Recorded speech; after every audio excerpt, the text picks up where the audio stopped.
اب توحید کے مقابلے میں شرک ہے. شرک کہتے ہیں شراکت داری کو، حصہ داری کو، کہ جب اللہ کی ذات کے اندر یا اس کی صفات کے اندر، اس کے اختیارات کے اندر کسی کو شامل کر دیا جائے، شریک کر دیا جائے. مثلا اللہ تعالیٰ خالق ہے،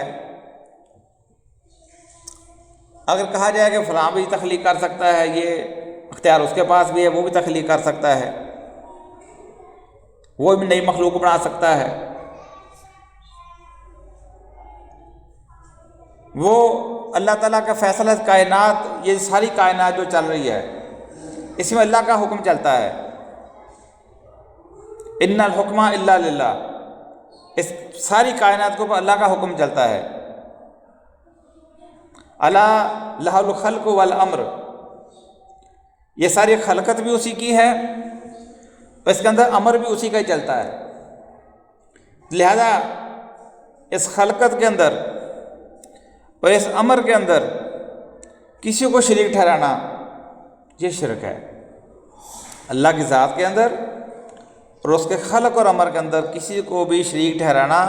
یہی شرک ہے.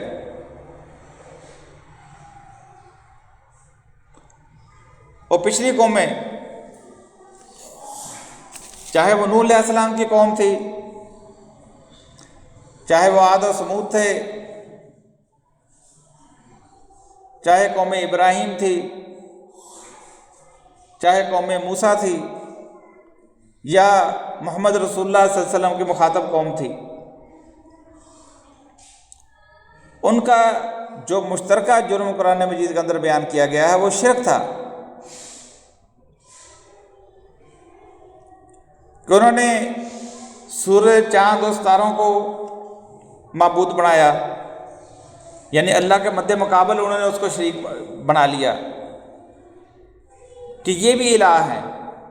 یہ بھی اللہ ہے، یہ ان کے پاس بھی اختیار ہے، یہ بھی نفع نقصان دے سکتے ہیں.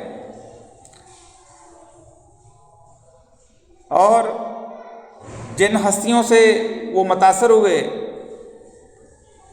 ان کی مورتیاں بنائیں، تصویریں بنائیں، ان کو بھی خدا اختیارات دے دیے کہ یہ خلق اور امر ان کے ہاتھ میں بھی ہے، یہ بھی جس کو چاہے اولاد دے سکتے ہیں، جس کی چاہے اولاد چھین سکتے ہیں. کائنات کے اندر ان کا بھی حکم چلتا ہے، جہاں چاہیں بارش برسا دیں، جہاں چاہیں بارش روک دیں.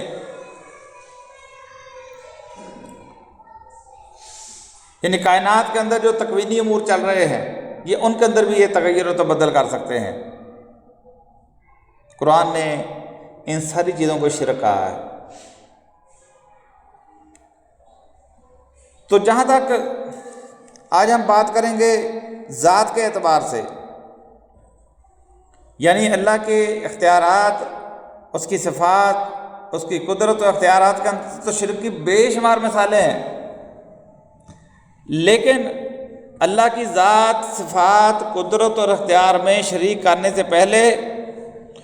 اس کو کسی نہ کسی طریقے سے اللہ کی ذات کے مثل بنایا جاتا ہے، اللہ کے جیسا بنایا جاتا ہے، یا اللہ میں سے بنایا جاتا ہے، پھر اس کے بعد خدا کے اختیارات اس کے حوالے کیے جاتے ہیں. مثلا ذات کے شرک کی سب سے بڑی مثال آپ کو جو قرآن مجید میں ملے گی وہ یہ تھی کہ یہود و نصارہ نے یہ نظریہ رکھا کہ وہ یہود عزیر علیہ السلام کو اللہ کا بیٹا کہتے تھے، اور نصارہ جو تھے وہ عیسیٰ ابن مریم کو اللہ کا بیٹا کہتے تھے، اور مشرکین عرب جو تھے وہ